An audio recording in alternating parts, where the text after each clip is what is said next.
Presiden Prabowo Subianto dijadwalkan akan menandatangani kesepakatan tarif resiprokal dengan Amerika Serikat pada pekan depan. Meski demikian, pemerintah masih enggan menyebutkan besaran tarif final yang diberikan oleh pemerintah Amerika Serikat kepada Indonesia. Presiden Prabowo Subianto dijadwalkan akan menandatangani kesepakatan tarif resiprokal dengan Amerika Serikat pekan depan, tepatnya saat Presiden berkunjung ke negeri Paman Sam pada 19 Februari mendatang. Penandatanganan kesepakatan tarif resiprokal ini merupakan kelanjutan dari negosiasi tarif antara Indonesia dan pemerintahan Donald Trump sejak tahun lalu. Menteri Koordinator Bidang Perekonomian Erlangga Hartarto menyebut negosiasi tarif dengan Amerika Serikat sudah sepenuhnya tuntas. Pemerintah kini tinggal menyepakati dokumen final yang akan ditandatangani langsung Presiden Prabowo Subianto dan Presiden Donald Trump. Namun terkait besaran tarif final yang diberikan pemerintah Amerika Serikat kepada Indonesia, Erlangga menyebut ada non-closure agreement atau perjanjian kerahasiaan dari kedua negara. Bapak Presiden rencananya akan menghadiri acara di tanggal 19 dan di sekitar tanggal itu juga akan ada rencana penandatanganan ART, Agreement on Reciprocal Tariff.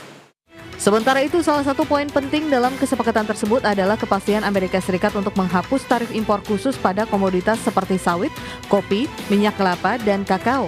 Indonesia juga berkomitmen mengatasi hambatan non-tarif yang menghambat kerjasama kedua negara melalui deregulasi kebijakan. Jakarta, Tim Liputan IDX Channel. Baik pemirsa, untuk membahas tema kita kali ini terkait dengan tarif resiprokal Indonesia dan Amerika Serikat yang menyentuh garis finish, kita sudah tersambung melalui Zoom bersama dengan Bapak Hadito Jono, Kepala Sekolah Ekspor Nasional, kemudian juga dengan Profesor Aryawan Gunadi, Pakar Hukum Bisnis dan Internasional Universitas Tarumanegara dan juga STHM Ditkum Angkatan Darat. Langsung saja kita sapa ini. Halo Prof. Aryawan, apa kabar? Halo, apa kabar Pak Pras? Kabar baik Prof, terima kasih atas waktu yang disempatkan. Dan sebelum membahas lebih jauh, mungkin kita akan review terlebih dahulu Prof. Review dari Anda ya, terkait dengan helikopter view kesepakatan tarif resiprokal yang akan ditandatangani oleh Presiden Prabowo pada pekan depan begitu. Apakah memang ini akhirnya menjadi jawaban juga yang ditunggu-tunggu oleh masyarakat di tanah air ataupun pelaku usaha begitu Prof? Ya Pak Pras dan pemirsa IDX, jadi kalau kita lihat secara garis besar, dalam waktu dekat Pak Presiden akan ke Amerika Serikat dan juga akan menandatangani beberapa dokumen termasuk tindak lanjut dari Board of Peace yang kemarin sudah ditandatangan, plus juga kemungkinan akan menandatangani kesepakatan perjanjian tarif resiprokal dengan Amerika Serikat. Okay. Karena memang di era Presiden Trump ini kan kelihatannya akan terus ya, negosiasi akan terus berjalan, dan memang dalam kerangka kesepakatan ini Indonesia sepakat untuk menurunkan biaya masuk hampir semua barang dari Amerika Serikat. Jadi menghapus tarif yang ada. Dan Amerika Serikat sepakat juga untuk menurunkan tarif importnya menjadi 19%. Itu posisi yang terakhir. Dan ini langkah yang harapannya bisa dilakukan win-win. Saya juga sering sampaikan di banyak media bahwa ekspor unggulan Indonesia seperti kelapa sawit, kakao, lalu juga kopi dan nikel yang tidak diproduksi di Amerika Serikat punya chance, punya peluang untuk mendapat akses pasar ke Amerika Serikat yang lebih murah, bahkan bebas tarif. Ini yang harapannya mudah-mudahan di Amerika Serikat Pak Prabowo akan bisa mendapatkan sampai dengan 0%. Dan ini dinanti oleh seluruh pelaku usaha domestik untuk bisa mengimpor komoditas energi dan agrikultur dari Amerika Serikat. Jadi ada timbal balik. Dan ini juga harapannya kan diundang nih para pengusaha lokal, perwakilan dari asosiasi untuk juga ke Amerika Serikat untuk melihat ini semua. Nah, faktanya kalau kita lihat Indonesia ini kan juga memiliki tarif AS yang juga salah satu yang terendah di ASEAN. 19 sampai dengan 20 sampai 19%-an. Kalau negara tetangga kan 20% sampai 25%. Nah, ini yang harapannya bisa menjawab keresahan dari pelaku usaha mengenai tarif Trump yang ada. Nah, harapannya begitu Pak Pras. Baik, tapi secara hukum internasional sendiri, Prof, bagaimana Anda melihat posisi kesepakatan tarif resiprokal ini dalam rangka ada WTO di sana, kemudian prinsip dari Most Favored Nation sendiri begitu, atau kesetaraan begitu, Prof? Ya, jadi kalau ada prinsip di WTO ya, MFN atau Most Favored Nation, di dalam pasal 1 GATT yang mengharuskan bahwa setiap potongan, diskon atau konsesi tarif yang diberikan kepada satu negara anggota juga harus wajib diperluas kepada semua anggota WTO. Jadi ada equal treatment gitu, ada perlakuan yang sama di antara negara-negara yang ada. Jadi kalau misalnya Indonesia dan Amerika Serikat dia membuat kesepakatan tarif khusus yang hanya di antara mereka, tentu potensi adanya penyampingan pasal dari MFN ini bisa menjadi pengecualian. Tetapi ini juga potensi juga dianggap pelanggar oleh WTO rules. Nah, kita lihat bahwa kesepakatan ini tentu harus memenuhi kriteria dari Free Trade Agreement di bawah pasal 24 GATT. Karena hampir semua perdagangan ini kan juga deliberalisasi ya kan, agar tidak melanggar MFN. Jadi MFN ini memang menjadi satu acuan, menjadi satu basis untuk para negara itu melakukan kemitraan perdagangan. Dan memang kalau kita lihat banyak pernyataan dari kementerian bahwa setelah 5 tahun kesepakatan akan ditinjau dengan kesepakatan prinsip MFN WTO. Jadi pemerintah menyadari bahwa ke depan ini akan perlu mendapatkan treatment yang berbeda. Dan Indonesia harus bisa menyamakan ketentuan tersebut sesuai dengan WTO rules. Begitu, Pak. Baik, Prof. Ini penjelasan yang sangat gamblang. Nah, dari sisi Sekolah Ekspor Nasional melihat bagaimana Pak Handito ya dengan akan tercapainya kesepakatan begitu sudah menyentuh garis finish bisa dikatakan pekan depan kalau memang nanti Presiden Prabowo berangkat tanggal 19 Februari kemudian menandatangani kesepakatan tarif resiprokal ini, Pak Handito. Iya, kalau saya melihat apa yang dilakukan pemerintah ini sudah total football lah ya. Oke. Menyiapkan utuh semuanya dari segala lini, mulai dari ini kan beberapa hari ini dikumpulkan dunia usaha beberapa kali malah di Hambalang, dan saya mendapat catatan dari teman-teman yang ke sana memang Pak Presiden memberi perhatian yang sangat besar kepada bagaimana menjaga keberlanjutan dan perkembangan industri nasional. Nah, termasuk dalam konteksnya tidak hanya di Amerika, sebenarnya seluruh dunia. Nah, tetapi selain itu memang apa yang dilakukan ini kan nggak hanya begitu, ngumpulin informasi teman-teman sekalian dikumpulin, tetapi juga menyiapkan. Saya melihat program-programnya pemerintah untuk menyiapkan peningkatan daya saing berjalan dengan bagus. Termasuk sebenarnya kalau ngomong industri yang untuk ekspor gitu ya, ini kan harus mempermudah juga impor ya. Kan kita kepengen bahan baku impor, bahan baku lokal dimanfaatkan lebih banyak. Tapi jujur untuk kepentingan ekspor masih dibutuhkan impor dari produk-produk tertentu. Saya baru pulang dari kegiatan pertemuan konferensi dengan Kanada 2 hari di Singapura, dan di sana saya lihat memang ada kesempatan resiprokal yang kita bisa bangun kan gitu. Kita membutuhkan gandum yang nggak mungkin ditanam dengan baik di Indonesia. Kita jagung sudah lumayan bagus tapi masih kurang, dan apalagi untuk kebutuhan dalam negeri susu dan sebagainya. Nah, ini membuat kita memang harus juga di satu sisi kita harus meningkatkan ekspor, tapi juga tidak boleh menghambat impor, apalagi yang menghambat ekspor. Nah, tetapi yang paling hebat itu adalah Pak Presiden sendiri dalam rangka menjaga keberlanjutan ini bahkan juga ikut meskipun tidak hanya untuk kepentingan ekonomi ya, bagaimana bergabung di Dewan Perdamaian itu menurut saya bagian dari lobby luar biasa supaya utuh gitu. Saya sih berharap kita semuanya berdoa supaya yang didapat bagus buat Indonesia gitu, bahkan lebih bagus di tanggal 19 Februari ini, sehingga resiprokal tarif yang nanti ditetapkan itu bisa menguntungkan. Tetapi saya yakin kalau dilihat dari situasinya sekarang, kita sudah mendapat hal yang sudah standarnya udah dapat nih, yang optimalnya udah dapat nih. Mudah-mudahan dapat bonus gitu ya. Nah, ini luar biasa total footballnya Pak Prabowo dengan timnya untuk membuat kita punya resiprokal tarif yang menguntungkan buat Indonesia. Nah, ini udah di situ ya, kita harapkan tentu saja terjadi peningkatan ekspor tidak hanya ke Amerika Serikat tapi beyond Amerika Serikatnya. Baik, dan kita lihat apa arti strategis kesepakatan tersebut bagi eksportir nasional. Kita akan bahas nanti di segmen berikutnya Pak Handito. Prof. Aryawan, kita akan jeda dulu sebentar. Dan pemirsa, kami akan segera kembali usai pariwara berikut ini. Ya, terima kasih Anda masih bergabung bersama kami dalam Market Review, pemirsa, dan berikut ini kami sampaikan sejumlah data untuk Anda. Kita akan cermati bersama seperti apa kinerja ekspor non-migas Indonesia ke Amerika Serikat. Ini dia beberapa produk andalan Indonesia. Ada mesin dan perlengkapan elektrik senilai 6,03 miliar dolar Amerika Serikat atau tumbuh 42,59% kumulatif to kumulatif. Ini berarti dari periode Januari-Desember 2025 berbanding dengan tahun 2024 lalu. Kemudian ada pakaian dan aksesorisnya atau rajutan senilai 2,81 miliar, alas kaki 2,8 miliar dolar Amerika Serikat. Dan berikutnya kita lihat dari sisi impor non-migas Amerika Serikat ke Indonesia. Ini dia beberapa itemnya, seperti yang bisa Anda saksikan juga ada mesin, perlengkapan mekanis dan bagiannya senilai 1,83 miliar dolar, kemudian ada biji dan buah mengandung minyak 1,03 miliar dolar Amerika Serikat, meskipun dari sisi pertumbuhan secara kumulatif to kumulatif ini negatif ya, turun 17,58%. Berikutnya ada mesin dan perlengkapan elektrik juga kita impor dari Amerika Serikat sekitar 0,95 miliar dolar Amerika Serikat.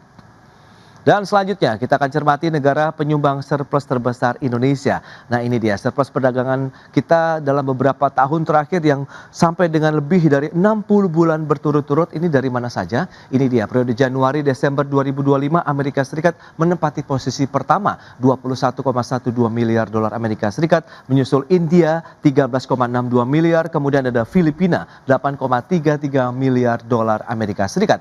Itu dia beberapa data tadi yang sudah kita sampaikan dan kita akan lanjutkan kembali perbincangan bersama dengan Bapak Handito Juwono, Kepala Sekolah Ekspor Nasional, dan Profesor Aryawan Gunadi, Pakar Hukum Bisnis dan Internasional Universitas Tarumanagara. Baik, dengan beberapa informasi tadi yang sudah disampaikan, lantas bagaimana Pak Handito Anda melihat dari sisi arti strategis lah kesepakatan ini tentunya bagi para eksportir, kemudian pelaku usaha di tanah air? Ya, sebenarnya kalau dilihat dari surplus kita dengan Amerika Serikat itu kan besar sekali gitu. Ya. Kita harus realistis untuk mengakui bahwa sebenarnya hubungan ekonomi dengan Amerika Serikat itu menguntungkan Indonesia. Jadi kalau diperjuangkan dengan luar biasa dengan total football itu memang masuk akal. Dan buat Amerika Serikat surplus kita yang 21 miliar US dollar itu kan sebenarnya ya buat dia juga nggak terlalu masalah gitu kan. Kita masih bisa ngegas lagi gitu loh. Nah ini yang harus kita dukung gitu di dalam negeri, bahwa memang kalau Pak Presiden itu total football all out memperjuangkan Amerika, bukan kita mau tergantung dengan Amerika. Kenyataannya Amerika Serikat itu sudah memberi sesuatu ke kita dan dia lagi baik-baik sama kita. Kenapa nggak digas aja bandingkan dengan negara-negara lain yang ini ya, dengan China, dengan Jepang, dengan yang Eropa, kita nggak sebagus dengan Amerika. Jadi saya ingin ajak kita semua, ayolah kita kadang-kadang kan masih ada yang bilang ngapain sih kita ini bela-belain ini sampai seperti itu. Kenyataannya memang begitu. Amerika Serikat itu punya niat yang baik dengan kita. Nah kita manfaatkan. Nah yang kedua sebenarnya di luar itu masih banyak peluang yang masih bisa terbuka. Dan tadi itu terutama kan juga kita lihat itu produk-produk yang ya mesin, perlengkapan mesin yang sebagian besar dibangun oleh teman-teman dari luar negeri di Indonesia untuk diekspor ke Amerika Serikat. It's okay, itu nggak apa-apa, itu untuk industrialisasi. Tapi sebenarnya kita masih bisa punya peluang untuk mengembangkan produk-produk yang lain yang memang basisnya Indonesia. Produk-produk yang sudah dikecualikan tadi oleh Amerika Serikat itu kan dikasih pintu itu, kokoa, sawit, kelapa itu kan di Indonesia ada tuh. Nah artinya kalau saya ingin melihat ini kita terus dukung supaya ini perjuangan ini berhasil. Tapi yang kedua kita harus membangun industri yang basisnya produk-produk seperti itu, produk kakao, coklat paling nggak setengah jadi harus dikembangkan lagi, tunggu jadi produk jadi, produk-produk turunan dari kelapa harus kita perbanyak lagi dan kita bisa banget. Nah, tapi ini harus didukung juga oleh Kementerian Pertanian ya. Saya lihat Kementerian Perdagangan sudah bagus banget lah menggawangi sana sini. Kementerian Pertanian sekarang saya melihat sudah mulai nanam kelapa lagi, menanam kakao lagi. Nah ini harus kita dukung ya. Sawit ya kita tata ulang lah ya supaya lebih bagus gitu. Tapi sebenarnya semuanya ini menggambarkan bahwa kita ini punya potensi yang sangat besar. Sudah dibuka besar, ayo kita manfaatkan lebih besar. Nah yang kemudian yang ketiga, saya rasa sudah waktunya kita ini melakukan industrialisasi lebih besar lagi dengan mengajak investasi dari teman-teman di Amerika Serikat. Nggak apa-apa mereka investasi di sini, bagus malah, terus kita balikin lagi produknya ke Amerika Serikat. Mereka sudah mulai inilah ya, quote unquote adalah ada malas memproduksi produk-produk yang basisnya pertanian kan gitu. ya kita ajak mereka investasi di sini. Nah ini saya mengharapkan kerjasama Indonesia Amerika Serikat itu tidak hanya punya dampak kita membuka pasar ekspor, tapi juga mengajak industri mereka bangun di sini. Selama ini sudah cukup banyak sih, tapi ini harus lebih besar lagi. Baik, Pak Handito. Nah, Prof. Aryawan, lantas apakah perjanjian tarif resiprokal ini juga nanti akan berbentuk perjanjian dagang bilateral yang mengikat penuh begitu, atau cukup melalui nota kesepahaman atau MOU saja begitu, Prof? Baik Pak Pras. Jadi memang dari keterangan publik, pemerintah awalnya menyiapkan nota kesepahaman atau MOU terkait dengan tarif resiprokal dengan Amerika Serikat. Tentu sebagai identitas dari MOU, statusnya memang lebih ke understanding lah, lebih politis dan tidak secara otomatis dia mengikat detail seperti perjanjian internasional yang sifatnya formal. Nah memang dalam MOU itu memang kedua belah pihak bersifat baik-baik dalam tanda kutip tanpa sanksi hukum internasional jika salah satu pihak ada yang melanggarnya, sehingga fleksibilitasnya itu bisa lebih besar. Nah ini yang memang kalau implikasinya ini lewat MOU, pelaku usaha Indonesia memang nggak bisa langsung menuntut ganti kerugian lewat proses hukum internasional. Artinya butuh proses. Nah kalau memang ini bentuknya perjanjian formal, kedua negara memang harus comply, harus patuh, gitu kan? Dan bisa menyelesaikan sengketa lewat WTO atau arbitrase, ya kan? Dan ini memang dua ini punya konsekuensi dari masing-masing. Kalau MOU mungkin lebih bisa pembatalannya agak lebih mudah karena ini memorandum of understanding baru berupa understanding aja. Kalau dia sudah sifatnya perjanjian dagang yang lebih mendetail, dia lebih memberikan kepastian untuk pelaku usaha melalui kewajiban yang lebih jelas. Begitu Pak Pras. Baik, apakah juga perlu kita cermati lebih lanjut begitu dari perspektif hukum juga begitu? Apakah kepastian hukum bagi pelaku usaha Indonesia jika kemudian hari terjadi perubahan lagi ya terkait dengan kebijakan di Amerika Serikat? Kita bahas nanti di segmen berikutnya, Prof. Aryawan dan juga Pak Handito. Kita akan jeda kembali sebentar. Dan pemirsa, kami akan segera kembali sesaat lagi.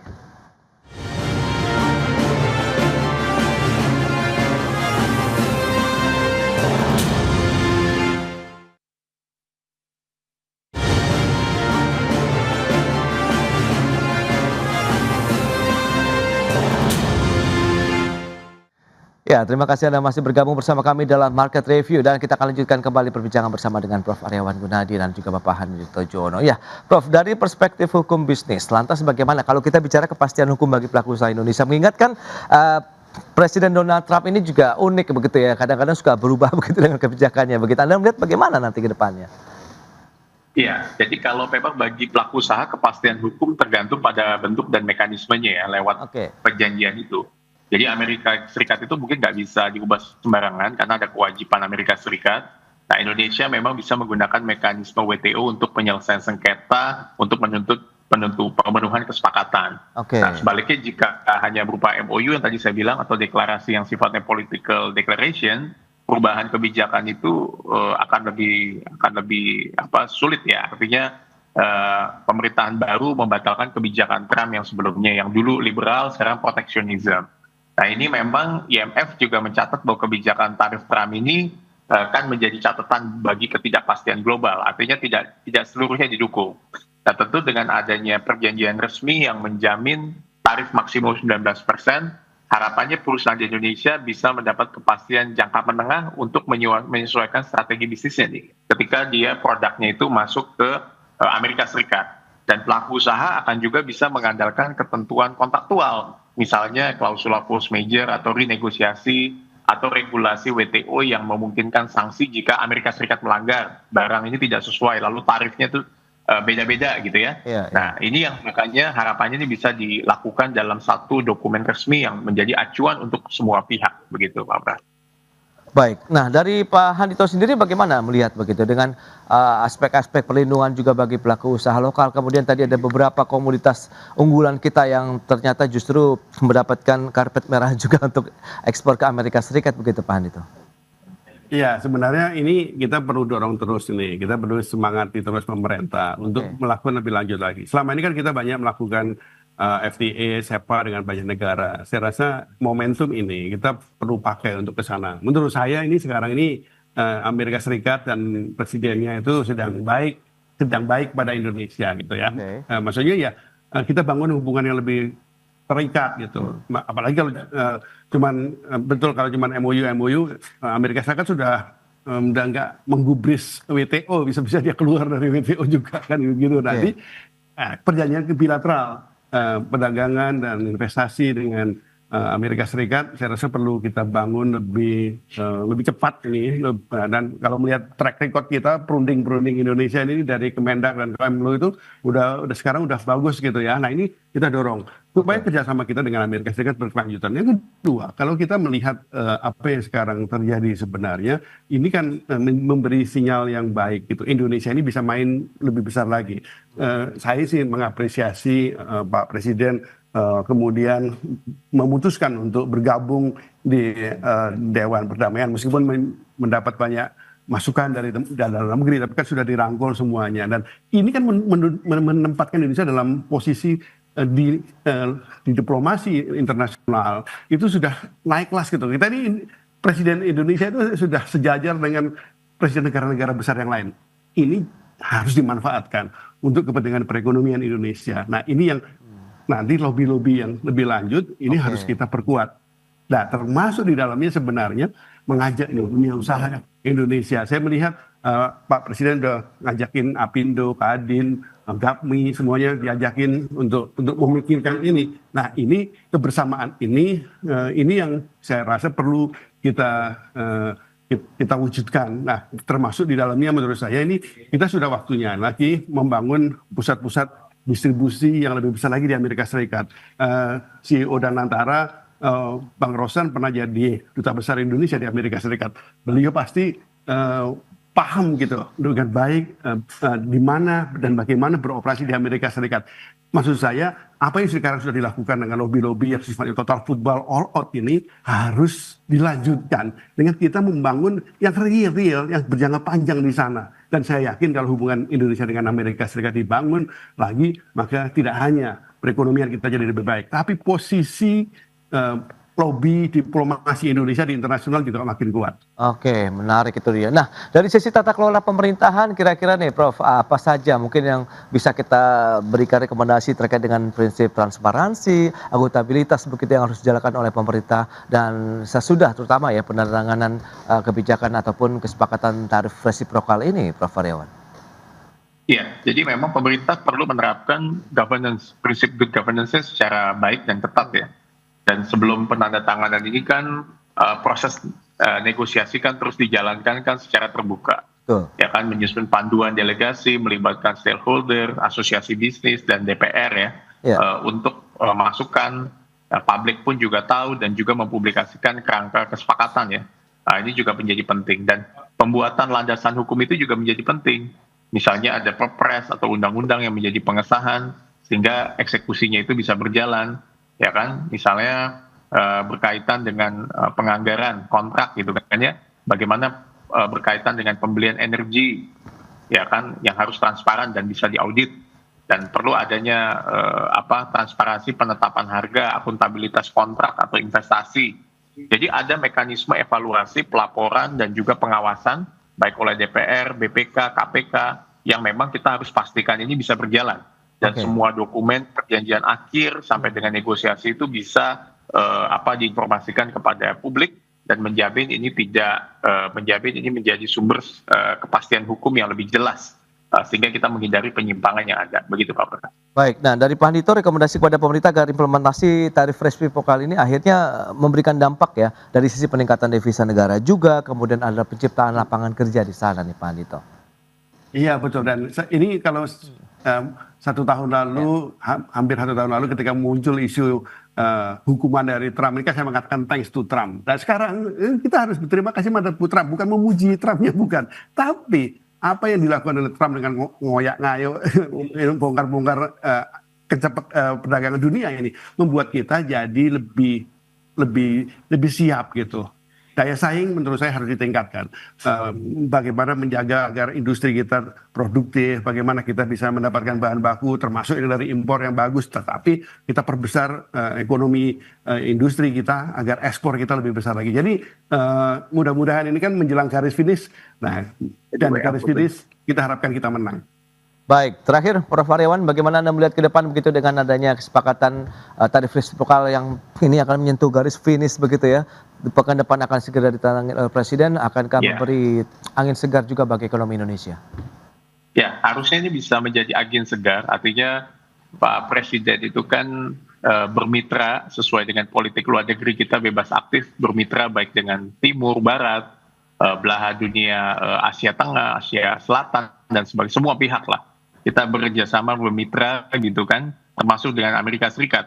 Nah ini yang harapannya bisa menjadi fondasi diplomasi ekonomi yang kuat dengan Amerika, karena ini bisa jadi ini bukan akhir kalau menurut saya, karena never ending story lah, kita nanti ngelihat sejauh mana. Tetapi untuk periode termin sementara ini saya lihat dengan adanya nanti dokumen yang ditandatangani, kesepakatan perjanjian dagang yang sudah mencapai satu tarif tertentu, saya rasa ini akan bisa menjadi acuan. Tetapi apakah menjadi garis finish, kita akan lihat dalam perjalanannya, tetapi kelihatannya dinamika akan terus berjalan, karena geopolitik kan terus, dinamikanya terus berjalan juga. Betul. Jadi ini yang harapannya paling tidak memberikan angin segar untuk periode waktu tertentu ini, baik dalam hal semangat usaha, iklim usaha, dan juga bisa menurunkan kebijakan yang terakhir 19% yang diberikan oleh Amerika Serikat kepada Indonesia, begitu Pak Pras. Baik, itu dia beberapa harapan dan optimisme masih cukup tinggi, dan semoga saja ini memberikan langkah-langkah selanjutnya dari pemerintah untuk bisa menata lagi gimana ekspor Indonesia ke Amerika Serikat akan lebih smooth, kemudian juga